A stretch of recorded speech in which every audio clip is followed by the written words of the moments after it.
There you go. Okay, I assure you nothing was missed. We're staring. I'm saying this right here. No, Audacity was going, but I'm saying I disabled the hotkeys for OBS because they kept getting in the way, and what I ought to do is put them to a unique, like one of the function keys or something that won't get in the way because they are still useful. Function, escape, tab, L. Because, that's just weird. I'm going to do it because anyways. He's fake! I knew it. Whoa. Okay, so there is a slight parallax going, but he doesn't react. So you didn't miss anything. I just was remarking on the fact that this is not where we started the last video, despite that I must have saved at some point after some slight progress. I need to get that fixed, because that happened on the other video, too. Anyways, we're still good. Hi there! So... Wow, that was awful.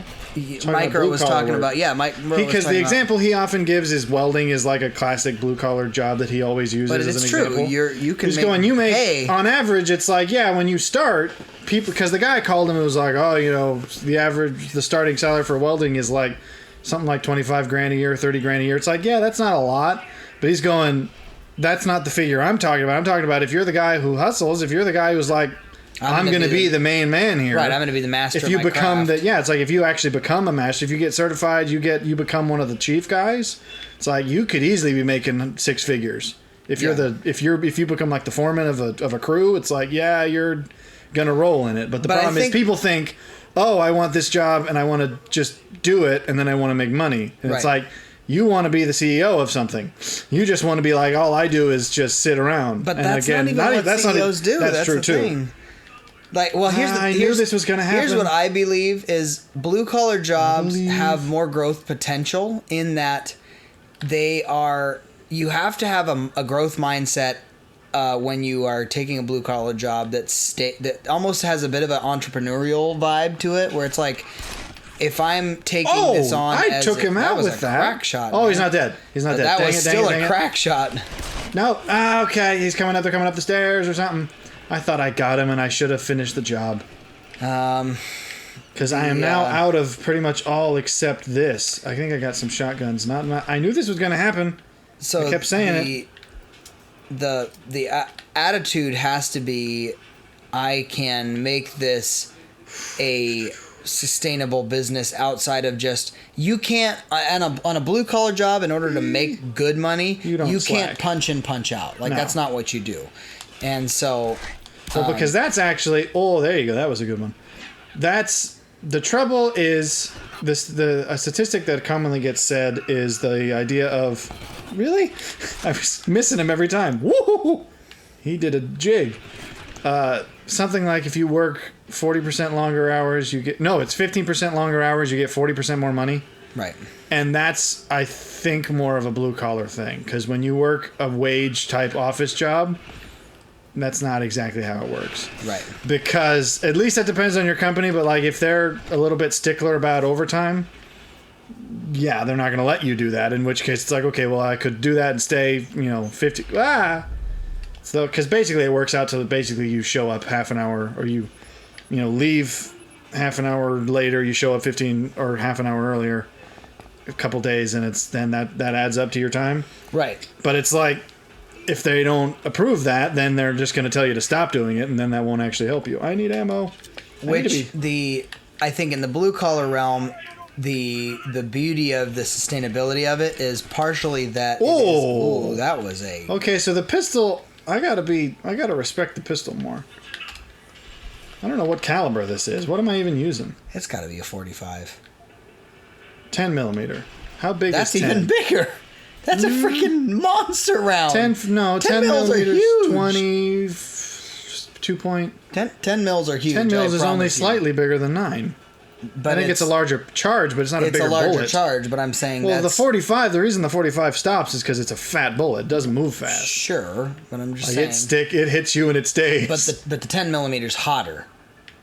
Well, that again is about speed. That's why the 9 millimeter penetrates further, but sometimes you don't want that.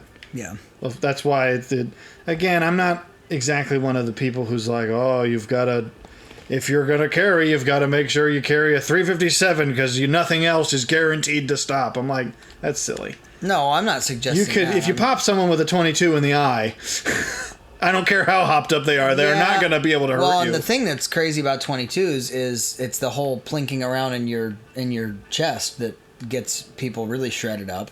Is because the bullet itself, the actual projectile, is so light that it'll go in, penetrate into your skin, and just bounce. Oh, that's what you get for not wearing a helmet, fool. Anyway, so blue collar, great thing, and I think in any job, if you hustle, you're gonna get it done. If it's a good place, this is the thing Jordan Peterson talks about. Oh, okay, he's got a minigun, he's big. If you're in a place where that isn't respected, then that's a job you should just leave. Right. Because certainly okay. I ought to be doing this more anyways. The problem we've been having is we've been trying to be too John Wicky. And what we really need to be I feel like using a pistol against an Uzi is very John Wick. Well, yes, but John Wick has, I think, unlimited ammo effectively. Well, that is true. He carries more clips than you could physically hold on your person. And he doesn't even actually reload them. I'm talking about in terms of... That's becoming more frequent, that thing, and I don't know why. It doesn't like... Whereas I feel like we got to be a little bit more the Jason Bourne, where it's like, okay, I do actually only have this one magazine, which means every shot's got to count. I said make it count. So, yeah. Blue collar work. Unless, again, I mean, that's, I don't know. I think I'm not envious. Wow. I'm actually not of your job because I wouldn't like your job. But I could be like, I don't know, I could maybe enjoy being a welder. I could see that. I could, if I had the money, well, I mean, I suppose the money's not exactly as much of a problem with trade schools, of course, but it's like if I had the money and time, I could probably do it. If only for job security, it'd be like, just to have that on your resume so that it's something to fall back on, because those are the kinds of jobs that you literally can go anywhere. Well, I suppose if you live in an area with high manufacturing, if you're living in a suburb somewhere, probably not, but we happen to be in an area where construction is always happening, so if you can manufacture, you're going to be set. I don't know. Machining would be interesting. Machining actually is what my buddy did, and he ended up. The trouble is they're getting all computerized these days. But he ended up working his way up into the company to the point that he is kind of the one that has technical knowledge of the whole, really, the entire. What is that? They're all was dead. A terrible way to die. And I'm with your face in a pillow? I'm pretty sure your neck wouldn't be able to move like that. Well, that's probably how she died. You realize these people are going through killing people, right? This ain't just like a training simulation. Well, okay. Why would you use the iron sights? What other sights do I have? Well, you have the reticule. So I think that there's just Okay, that was a miss, by the way, so don't go acting like... I think the coding is a little bit suspect. No, I wasn't saying that. I was saying there's things about there's additions and didn't realize you were there. You walked back into where he was shooting you. Well, because I thought maybe I could get on the other side of the wall. No, I think blue collar has a remarkable speed, and again, I think there's more growth potential. Because the reality is, in white collar, there's a typical kind of you're staying in one station. That's kind of... Well, no, there's always the managerial path in white collar as well. Yeah, but it's slow. That's the thing. Yeah, it's arduous. Can be. Because you have to... It's a bit of the... In white collar, it's very much schmoozing. It's like rubbing elbows with the right people. I think that's... In a cynical sense, yes, and I don't think that that's untrue in a lot of places. But if you're in a quality place... It still seems to be more of a matter of seniority. Certainly. Where it's like, okay, you've been here for years. We know that you're solid and whatnot. But see, with blue collar, you can hustle. Well, blue collar, it's like, okay, yeah, you got hired 6 months ago and you've been doing really great work, so we're going to make you the foreman. Right. That is how it kind of works. Again, in my job, I literally am already one of their top sales guys. You know what it is? I think it's that the pistol requires me to be a little bit more precise, whereas this thing I can spray a little bit more, whereas the pistol I'm like I can't, so it makes me, because like the I think That was a kidney shot. He's going to die later. Okay, I'm getting you in the head, pal. There we go. What caliber is this? Because maybe the pistol actually is better in terms of hitting power. Yeah. What are we using here? Doesn't say what it is. Well, that's dumb. I'm not pinned down. You're pinned down. Would you like to see me pinned down? This is me being pinned down. You and your non-helmet. Okay, I'm hitting him. I swear. I do think that with white collar, one of the unique things about it is that this is your face. Thank you. With, at least in my experience thus far, blue collar people that are the bosses still tend to. Well, they often work their way to that position, and they also still have that same hustle drive. Whereas people that eventually get into the white collar boss positions, again, not to discount the fact that they are working and doing things, but they get to the point that they kind of almost coast on other people's work, and I'm like, I don't know, that doesn't work for me. You know, it's like if you're a great example would be if you're somebody that is a welder and then you end up perfecting your skills and building a team around yourself that's large enough that then you start your own business, then you're an entrepreneur. That's what at I was going to say is that there is I think a cap with blue collar where it's like, okay, there's going to be a point where they're going to go, you're going to need some kind of degree or certification to continue. Sure. But at that point you could just be like, well, I know enough about this to do my own thing. Right. Or again, if you've got a good enough place, they might even sponsor you. That was what my grandfather did. Whereas he was he already had a degree, but they basically were willing to sponsor him for basically a branching degree. Sure. They're going, we have another opportunity. That was ragdoll physics. That was some interesting stuff. So it's like if you're, and that I think is an older company thing that may just not be much the case. Well, sadly, but there's still there are still certain places where it's like, okay, if they know you're the right guy and they want to keep you, not because of, there's a character based thing, and I think in more white collar, again, it's not as, that's why the seniority thing is what I think is as opposed to merit. Yeah. Because there's a degree to which they're like, all right, we like you we know you're trustworthy and reliable, and therefore we're willing to work with you. But again, if you're not at a place that respects that, then you just cut your losses and find a place that does, because there are places that do. Well, I think Are you the last one, pal? Is it just you on your onesie? Yes, gunshots. He's a big boy. With the and he's gonna. Do I have a grenade for you? I don't think I do. With the blue collar concept, you certainly. As you move up the strata of blue collar, there's certainly, and we've talked about this, there's certainly more prestige with white collar. Yeah.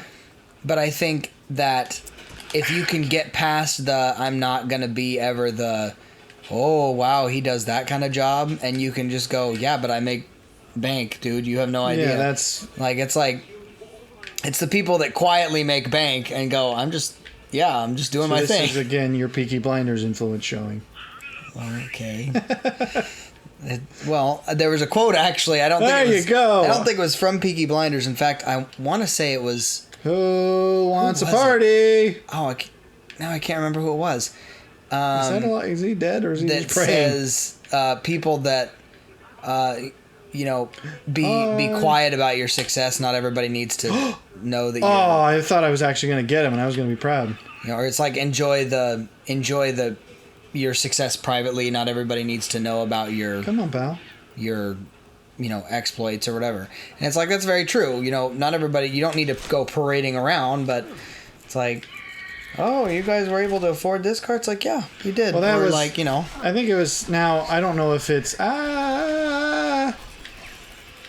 I don't know if he was the originator of this. I heard, but if one of them was in association with Elon Musk, basically saying, you don't tell people what you're gonna do. Just like show up one day. I think he made the joke of like just show up at one someday with a Maserati. Right. Just be like, don't be like, oh, these are my plans, and this is just like, no, just do it. Yeah. And then people will be like, oh, where did this come from? You'd be like, I've been working for this for a long time. Well, that's kind of actually what I've done in the company too, in that I moved up to the point that people like got a Maserati. One guy in the company was like, Are you guys seeing this? Because most people, we have this chat channel that people will get on there and be like, hey, I got this today, or this is what happened to me today, or whatever. And I just don't find that it is my vibe. Like, I don't get on there and really brag about stuff. I'm like, I don't care. I'm not doing it for you.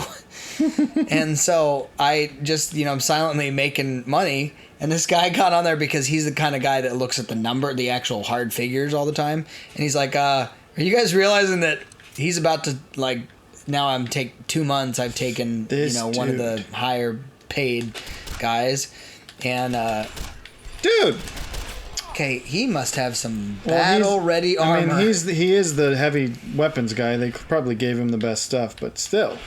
Kudos to you for those that got that what? There's two of them. What? Small and odd? Battle-ready armor.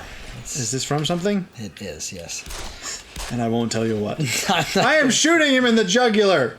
Anyway. I should have saved again. So you were talking about caliber. I actually thought that would be an interesting topic because I have been looking, obviously, at potentially doing revolver versus. I thought that would help. It's not. I think it's just the wire is old. This is an old controller. I've been potentially thinking about doing revolver versus semi-auto, and as I was looking at some of the benefits, I was curious what your initial, what convinced you initially that was the way you wanted to go? They're cheap.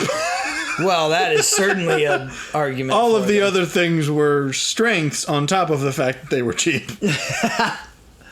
Because they're not as nearly as mechanically complex. Right, so they're not as complex. $500 will get you a pretty solid revolver, whereas you'd be scraping pretty low in the semi-auto realm for $500. I mean, it'll get you a basic Glock, but that's which ones? I've not seen Glocks that most cheap. Glocks are about $550 to $6. I mean, are you sure of this? I don't. I'm $500. Like Tauruses are $500. And I'm talking about the Taurus semi-autos are like that much. What is your... I think you are missing is the habit that's happening. But I'm not. This is why I don't like iron sights in games, is because oftentimes... They're wrong. Yeah, oftentimes they actually block your view more than you can... So what's the other side? How do I go to it? You have to do the crouch and peek method with your... that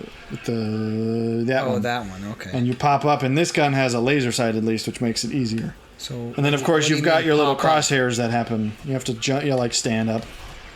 You hold the button. You hold that. No, you can. Yeah, it was what you do. Or you can, if you go to the edge of a thing, like if you stood up, if you held the up direction, yeah, like that.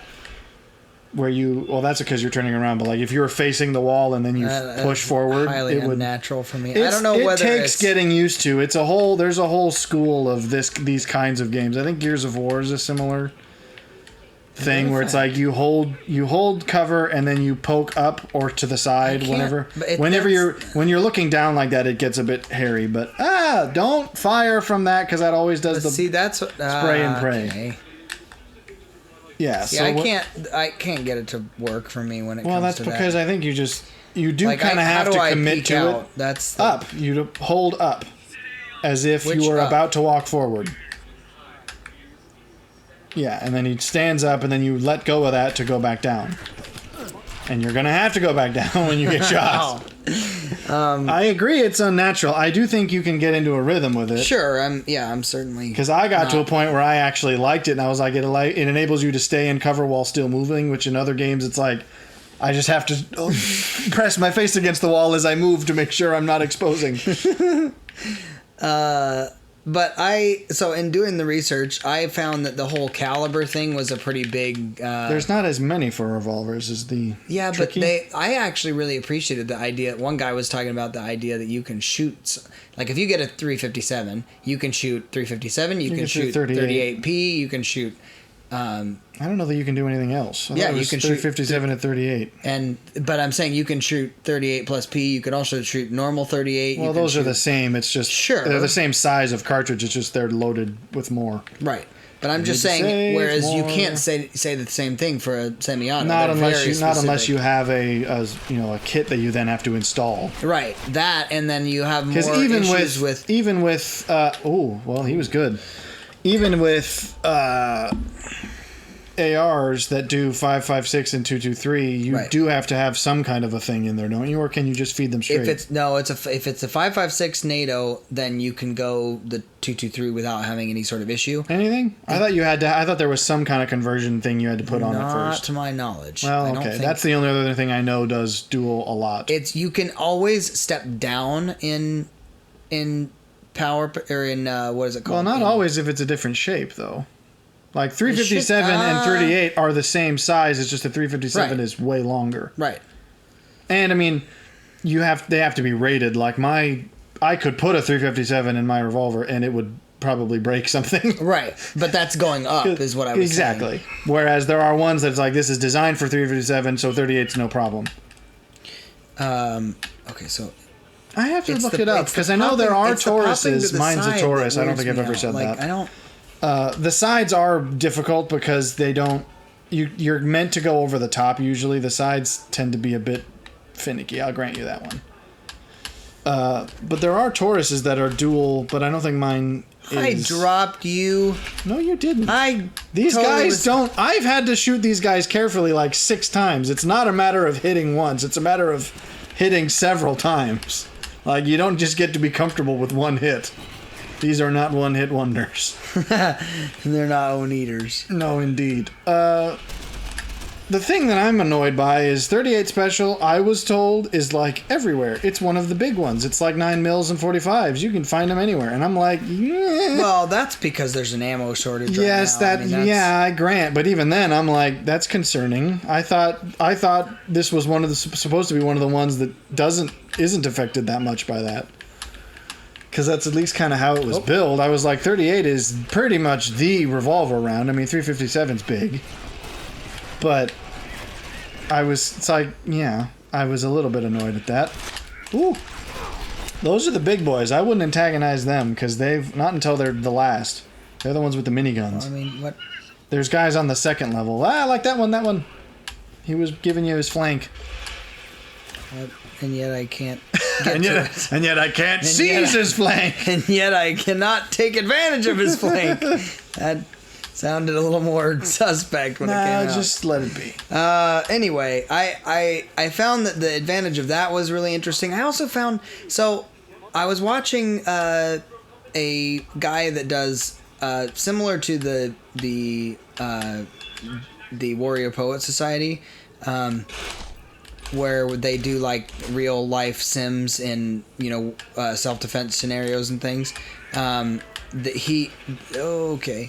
was one that they did where he was in this highly volatile situation, almost like what I'm at right now. That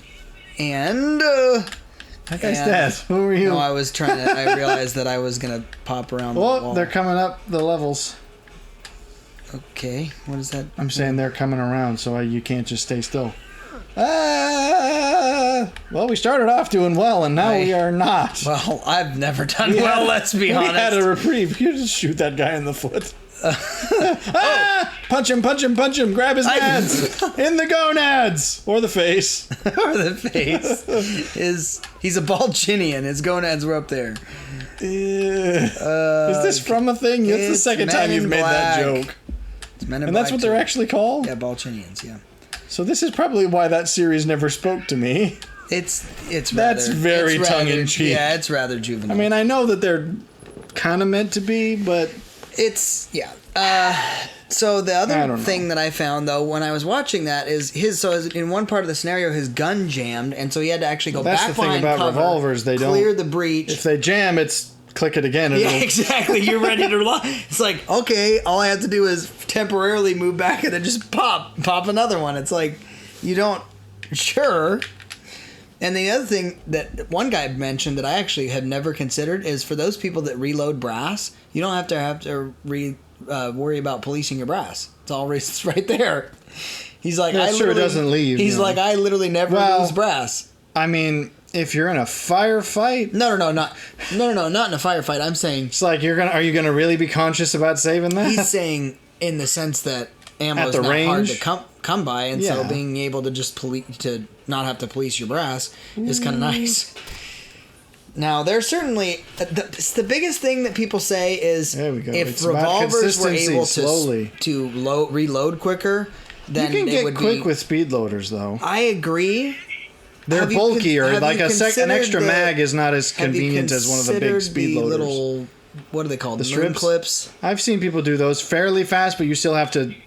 You have to do it multiple times, though. The advantage of the circular speed loader is literally just flick it open, stick it in your belt. No, moon clip, actually, you click it in, and then you just are ready to rock. Like are they the ones that the discs that like literally just sit basically on I don't know that mine could handle that. It's a pretty tight fit. Sure. I'm not going to bother with these guys down there. So the one disadvantage I've heard to moon clips is if you keep it in your pocket, it'll bend sometimes, and then it'll lose bullets.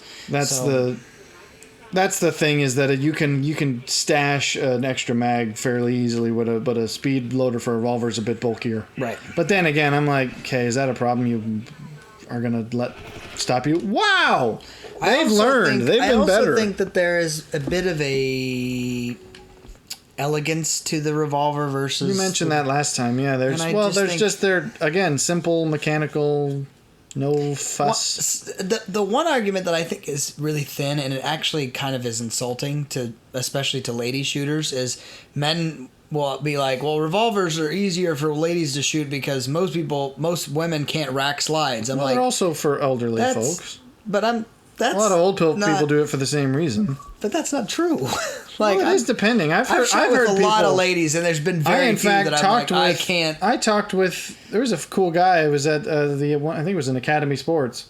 There was a cool guy you talked to. No, he was behind the gun counter just because it was when I was looking for a very specific. Is that where you actually bought? I was looking for a specific model of Taurus that I found not a lot of places had, so I shopped around a bit. But I just ended up having a conversation. He was this older dude, and he was just like, "Oh, what are you thinking?" We talked a bit about just some various gun philosophy, and he talked about like how his wife wanted one because he was an older guy and his wife was older. She didn't feel comfortable with the racking of the slide. She's like, "I just want something that it works. I don't have to be finicky about maintaining it. I just want it to work if I pull it out." And so he was like, so that's why we bought her a revolver. And I'm like, that's kind of where I'm going. Well, because even then, it's like, are you going to be that broy about it? It's like, oh, you can't rack the slide. Is it? It's just like, okay, yeah, but this will still kill someone. Right. I'm not suggesting. Again, that's the same thing. I have the issue. It's a bit of the measuring. It's a bit of the wagging. Well, yeah. Thing where it's like people go, oh, 38. That's basically at the bottom end of what's acceptable for self-defense, and I'm like, no. What? Would you like me to aim it at you now? Yeah. Would you not sweat a little?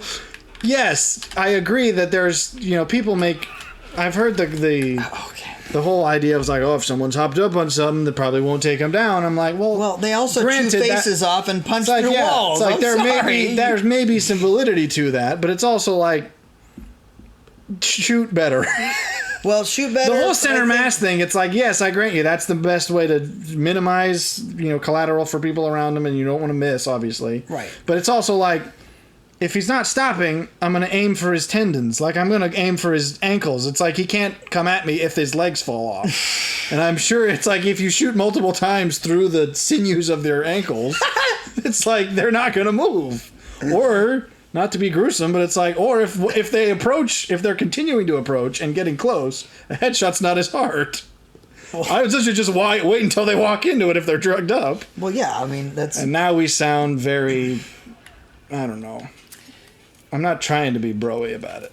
No, but because I was just complaining about people who get broy about it. I'm just like, that's... I do find it... You just have to... The only thing I've come across that actually does bother me, because this works, to me, slow and steady. When you have... I guess they don't know where I am is the problem. When you have... And you could see the guy with... This is the place!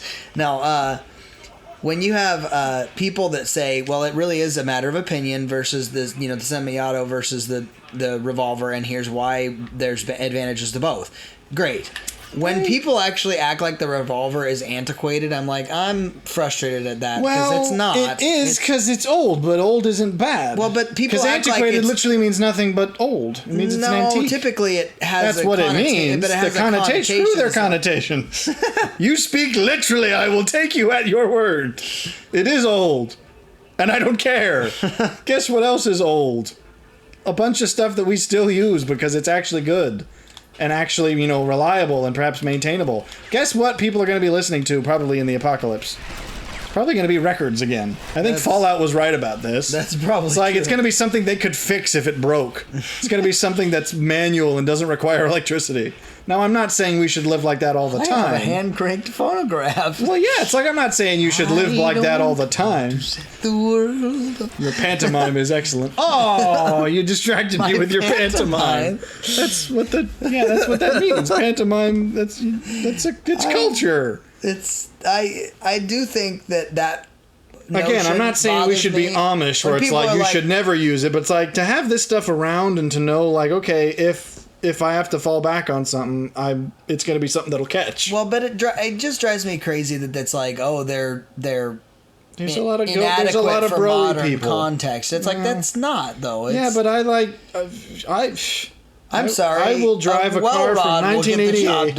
Exactly. It's like I'm going to drive a car from 1988 with my revolver in a shoulder holster because I'm just like you look like straight out of what's the 70s show that was Cop? There was a lot of them. That was like the era of cop shows. Magnum PI. Yeah, that Magnum. Well, because there's the thing. It's like, okay, I don't like any of the other carry options. They're not as comfortable to me, and comfort is really the thing you need when it comes to carry. Yes, you could shave these many seconds off your time if you did it this way. And if I practiced with the other one, I would still probably be all right. It's like, that's the thing that bothers me, is people act like it's a little bit of the min-max thing. We're all acting like we're playing D&D. It's like, well, you've got to specify your stats perfectly. So it's like, no, if you just practice with it, you'll get good. Turn into What's-Her-Head? What's-Her-Head? I was just putting on a generic nerd voice. What are you... Who's the girl who plays... This is incredible. That was not what I was not going. Judi Dench. What is her name? That's not at all Judi Dench. No. I was saying, what's her name? I don't know, but that also wasn't the voice I was putting on. I was putting on a typical. Now it's official. It sounded a little like that. Generally, when you're putting on a nerd voice, it's just the lisp and the sort of back of the throat. I don't know. Now you got me self-conscious about my nerd impression. I'm just saying, people act like it's all about what it matters most is what you're comfortable with and what you practice with. Well, that is very and true. of course, you're going to be more comfortable with that which you practice with. One thing that I actually thought was a tremendously good argument. You could. I was gonna go something that I realized was a bad. You decided to abandon that whole track. Yeah, I was gonna make it was gonna be exaggerated for dramatic effect, and I think it would have been insensitive. Oh. I'll let your imagination take over. Okay. But yes, whatever you practice with is what you'll be good at, and I think wasn't it. It was Bruce Lee. Lots of people have said that. And it's the Bruce Lee quote. It's like, I fear the man who has not practiced 10,000 kicks once, but one kick 10,000 times. Yeah, it's like, I don't care how fancy your stuff is. If you're relying on it, you're at risk. Right. If I may have a piece of junk, but this piece of junk will work because I know it back and forth. One argument I actually thought was really compelling is one guy said, even if you are a guy who packs a semi-auto normally, he said getting a revolver and training at the range with a revolver will make you a better shooter. Why? Because it requires you to start evaluating your pull and all of that kind of thing. Are you squeezing or are you pulling or whatever else? Those types of things as you're shooting, because the revolver is so simplistic that you can see every detail of an imperfection of your actual shooting competence comes out in a revolver. And basically what he said I wouldn't have known that. He said gives me a little confidence because my game's still pretty rough. Well, and he said, well, what he says, and is it was worse than I essentially- thought because I had done I've gone to the range with other people and been like, oh, I felt those like I did reasonably well, and then once I started going with mine, I'm like, I don't remember being this crap. And it's not like crap, but it's like I used to be able to get a nice, tight 3-inch grouping, and now I'm like, okay, I'm still hitting the target, but that's the low bar. But I think then people have said then you go back to a semi-auto and you're like, oh, okay, I actually am shooting well. So it's not that the revolver Is that true that semi-autos are more forgiving for aim and stuff? Yeah, they are more forgiving. Why though? I wouldn't have guessed this. Okay, come. Why do you blast? Pinpoint. Jason Bourne. I was about to say James Bond. That's not the act. Don't channel James Bond. Oh! That hurt. At first I thought it was like he wasn't even dead. He's just like, ooh. Ouch. No, I think I think we need to not be here is the reason. They know you're here and they're pinning you down. That's probably true. Don't peek out. I wasn't peeking. Here's me melon. Why did we get on to such a strangely bro-y topic? No, I'm not trying to be bro-y. How big's your brass? No, I think Does it can I see myself in it? brass. Curse, that's good. No, it wasn't that it was less or more forgiving. I think what he said was with a semi-auto, you have to deal with the fact that the slide itself coming back actually does, adjust each time you pull the shot. It's going to adjust. Does it kind of recenter itself, I guess? Because that's one thing I've heard is that obviously the slide takes some of the recoil, obviously, and then the fact that it slides and then forces itself back is it almost kind of which is what redirects it back to where you're pointing it. Whereas a revolver, you have to every time reset. One, his point is that causes you to go, where's my sight at? Is my sight picture consistent? Because if it is, I'm a fairly good shot. Anyway, so all that to say, I'm a huge fan of Peaky Blinders. Well, we already know this. I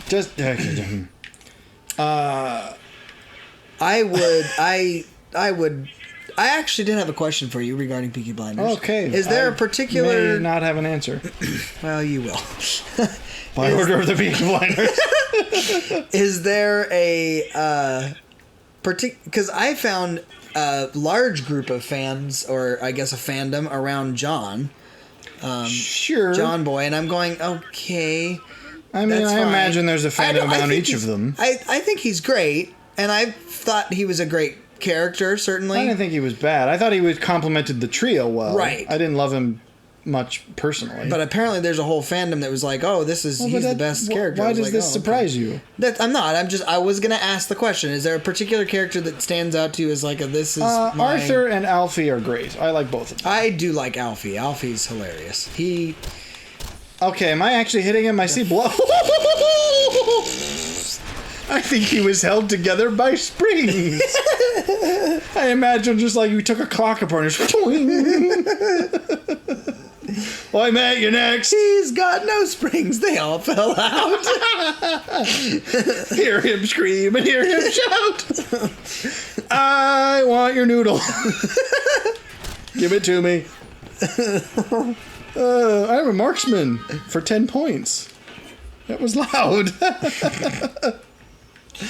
Okay, I'm doing better. I took 2 guys out. Does that constitute... Oh, that was in the game. That sounded like someone just started up a buzzsaw outside. I thought... they know where I'm at. Whoop. Okay. Technical. So you said Alfie. Did I say Alfie? Was this the question? I thought you had a question. Well, no, you. I was. We were just talking about why Alfie and we're not going to even explain why we were. Arthur, great. I wasn't. Well, was it Arthur? Self-evident.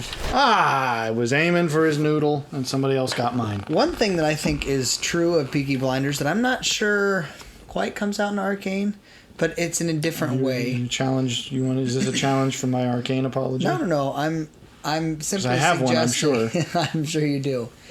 Let me get out my journals. I've really enjoyed recently looking over people on YouTube evaluating body language within the. That's an unfair comparison because I'm not one saying is it's animated. not. I'm 100% true. And even then, I'd say there's plenty of videos that break down at least facial expression. Sure.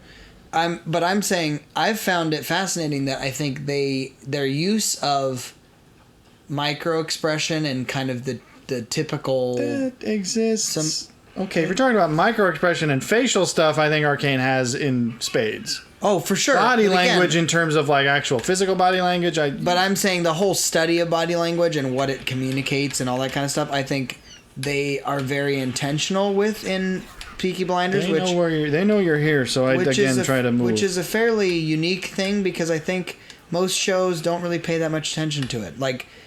The cardboard cutout kind of shows, like especially when you were in the early parts of crime shows, like CSI and all these dumb ones, where you're going.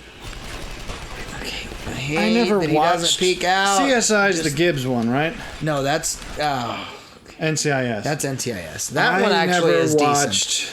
I'm not big into crime shows. Which is odd, because Peaky Blinders, is it a crime? Well, it's a crime show from the criminal's perspective, I suppose. I've never been a fan of the cop show, I guess, is the better than just strictly crime show. I think the only time... But even then, I haven't been in any other major crime shows either. The only time that I've watched consistently crime shows is when it's like true crime, those types of ones. I'm not a fan of those it's either, like more if I'm unpacking actual real-life events. Like that yeah, part I'm not that big into that either. I'm not big into... TV has always been the area I've been least exploratory. Yeah, there you go.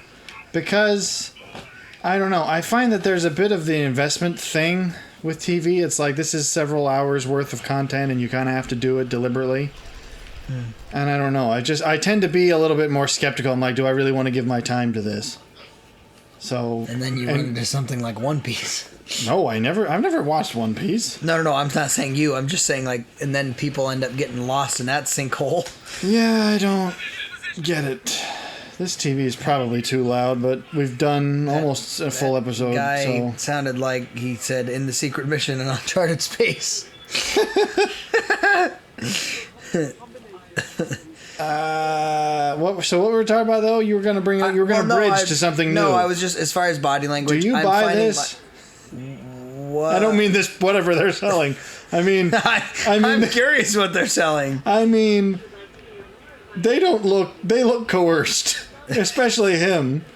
Like she maybe looks a little more natural. He looks like he's got my kids. Please, they have my family. Why is he German? I don't know. He could be. Germans can be coerced. Never mind. I'm gonna leave that one alone. Please do. The idea of body language, though, I'm finding then in other shows now that I'm watching, I'm going, oh, that's what they're setting up. I've just noticed that with how intentional Peaky Blinders is about it, that there is such... okay, this doesn't work when they know where you are. There's such a clarity, I think, to what is going on in the room emotionally, whereas sometimes that's vague and I think the writing is what helps that, and I mean, of course, the acting is also great on top of it. But sure, let's discuss this at length finally, because I want it to become common parlance. Okay. I think Fish Mooney's disease needs to become a thing people refer to. Because I've seen it in a lot of places since we started. He did the clock thing again and he exploded. I have seen lots of places fall prey to it, and I think it deserves... it should become its own trope. And I think Fish Mooney's disease is great. Because what I mean by that, and we talked about how we started out thinking that Arkham...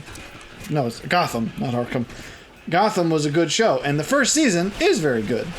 And then it takes a steep decline at the end of All season one because of and then Fish into Mooney's season two. disease. And it's because, and what we mean is Fish Mooney is the character who, this is what I see in a lot of characters, and I think this is why, and so perhaps it's too obscure to name it after her, but can't you just agree that it sounds brilliant? It sounds excellent, so we're sticking with it. Come on out, pal. Oh, you did it the other way. But the thing is, she was supposed to be like this super smooth, charismatic, sort of femme fatale. Yeah. And she just wasn't. She just is not. And the problem is, it's not quite the same issue as the whole show don't tell thing, where it's like, oh, they just are lazy and telling you what the character's like rather than having them sort of act how they're like. No, it's more like they're trying to portray them, and exactly. it doesn't work. It's a step above that, where they were, the way they make you have they make other characters act as though this person is this way. Right. So all the people responded to her as if she was like super sultry and charismatic, and she was able to sweet talk her way into things. But the actual acting and writing never was. I'm going to make a statement. So it just felt like these characters are just idiots because they're falling for what is obviously a ploy. Is it? I'm gonna posit that it's not a female thing. If that's where you're going. No, that's not where I'm going at all. It's an accidental breaking of the third wall a little bit. Third wall. Perhaps you mean fourth wall? Fourth wall, sorry. Where's the third wall? It's the one that Kool-Aid Man breaks through. Oh yeah.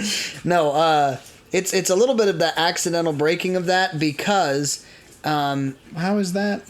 How do you figure? Because it's something where on a writing level and on a what they're trying to accomplish, that's what the characters are clearly portraying. Yeah. But it's not being pulled off in a way that is believable, and so you could just go, okay, I'm now watching a show. Like but that's not exactly a fourth. That's just a break in immersion. That's not the same thing as a fourth wall break. A fourth wall break is when it deliberately the reason they call it that. Well, then that would just be a break of immersion because that happens all the time. Well, and it's not always related.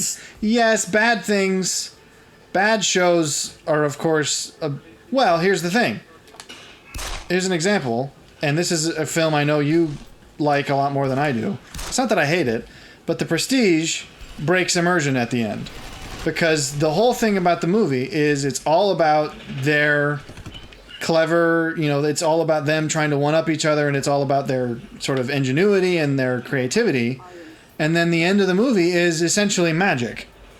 Where it's like, yes, it's science, but it's stretched so far. All the rest of the movie is very realistic, very grounded, and that's what makes it fascinating. Because it's like, how would professional magicians mess with each other? And it would be super complicated because they would have the skills and the knowledge of all this sort of illusion and sleight of hand. Right. And then it's just like, oh, nope, turns out in the end it just was basically magic science. And it's like, that is a break of immersion, but it's not a fourth wall is very much...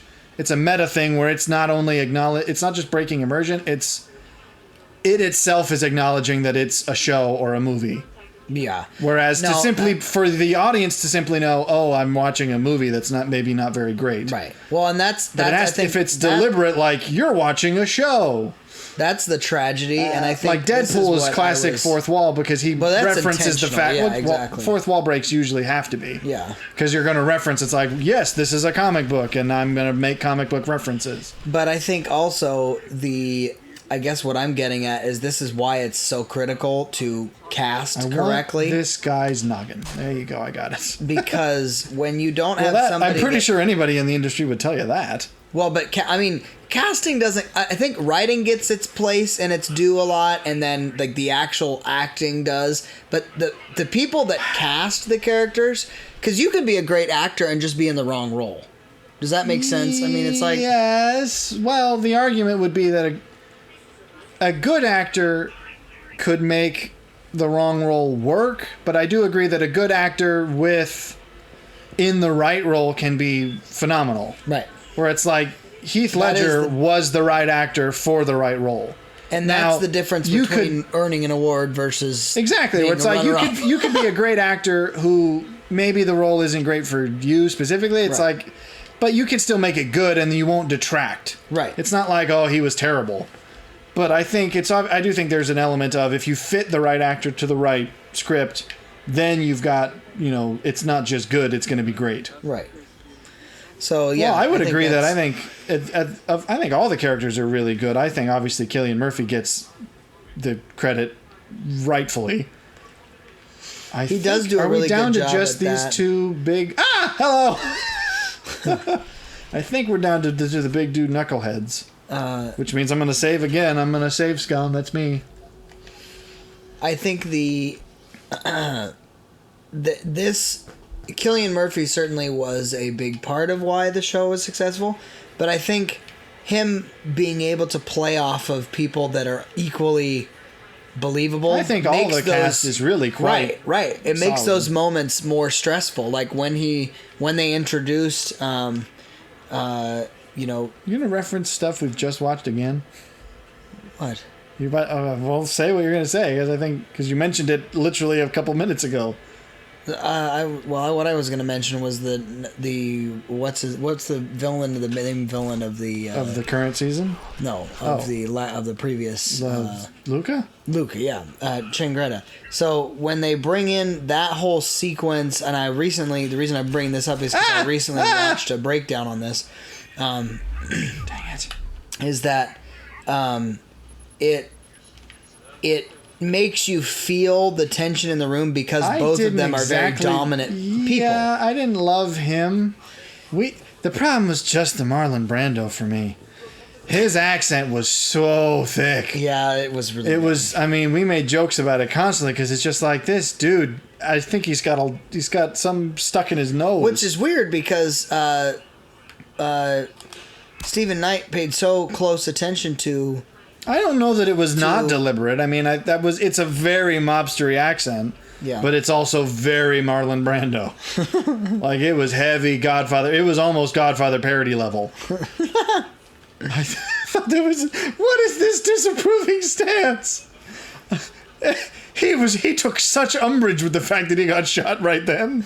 And that look is permanently seared. I was like, really? Really? Man, this had to happen today. I'm laughing at a corpse. That's terrible.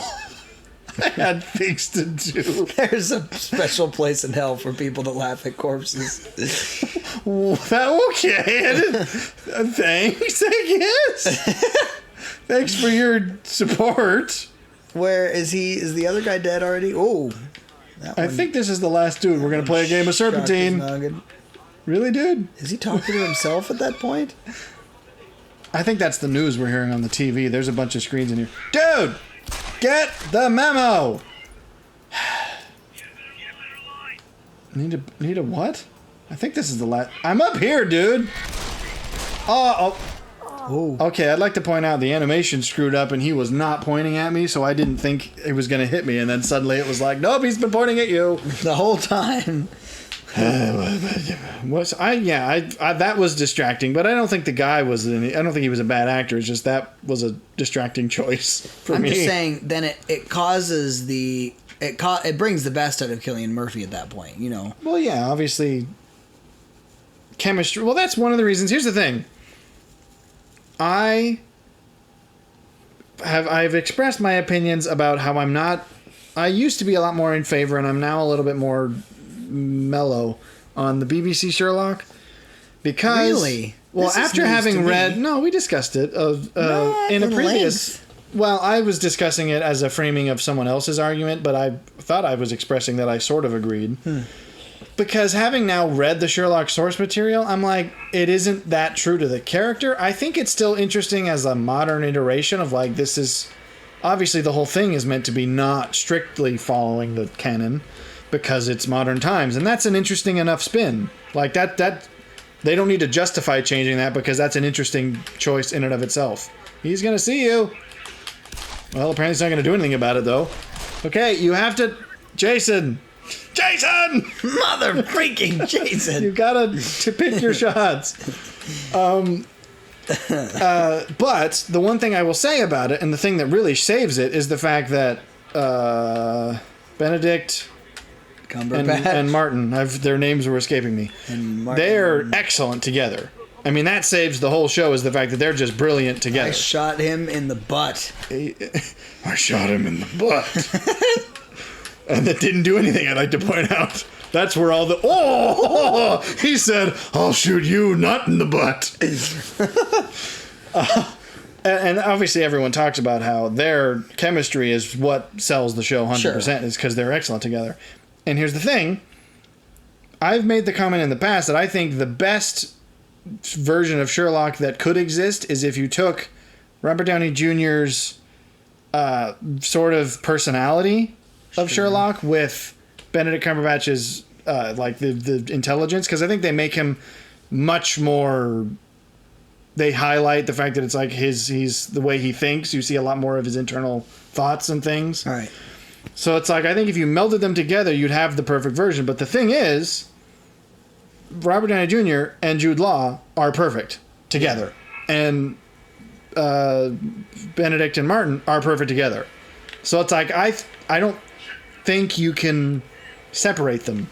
Because I'm not sure that if you took Jude Law and Martin Freeman, that would... I just think that they highlight different aspects of the characters, which is why I'm fine with the series as it is, because I think it's just an exploration, despite it not being as close to canon, but all is my point. But the reason I brought this up is because I'm going, it's that same thing where you go, those movies are sold on, or the show and the movies are sold by the character interactions. What?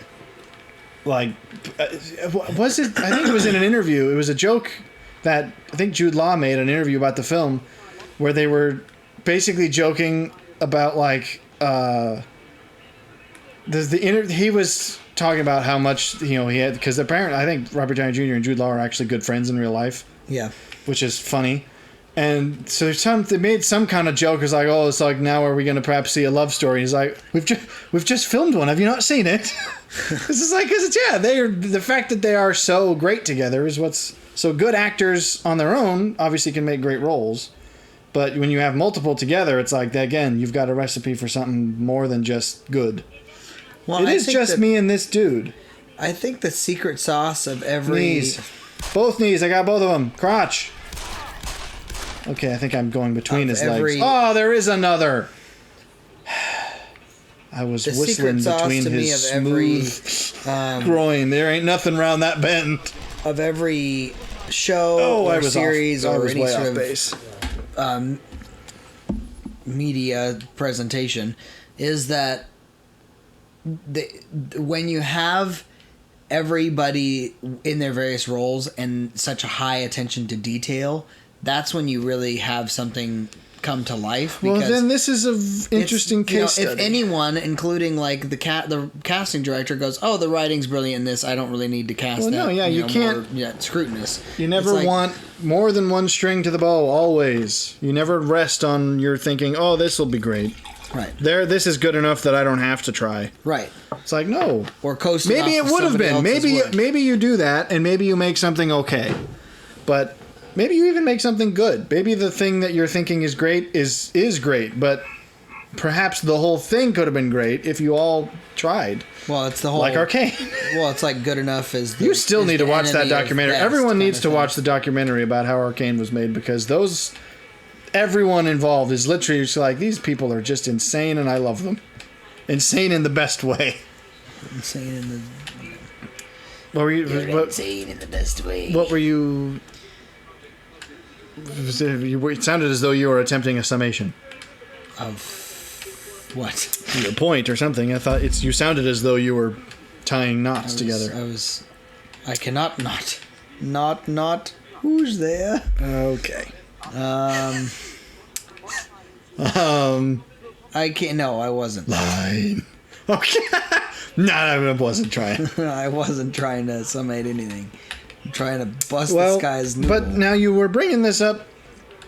Oh, you asked you were asking about the... Pop this You man. missed! That was a mile off! So it is just these two big honkin' boys down there. So... Die, will you? There's the thing. They are wearing armor, you are not.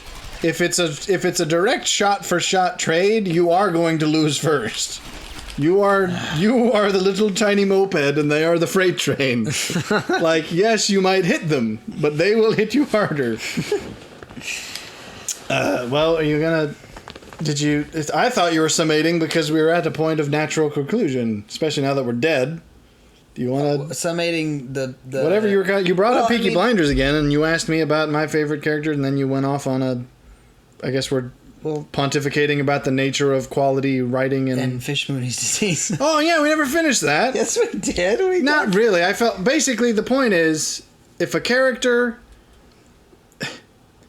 Because I think the rule that is always said is the show don't tell, and it's not just that they're telling and not showing, it's that it's a step above where it's showing that's inadequate. It's showing something we're saying they're gonna actually... She's going to say this kind of flirty, seductive, trying to get her way, and the actress can't do it, but the character in the show reacts as if it... respond as if it's so... So it's like, yes, you're showing because she tried. It wasn't like we just went...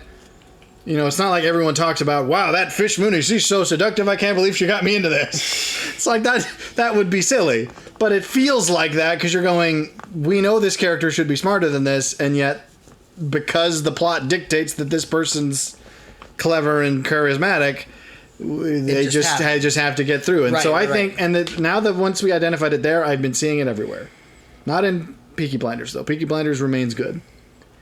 It would be like Chris Rock playing Thomas Shelby. Chris Rock?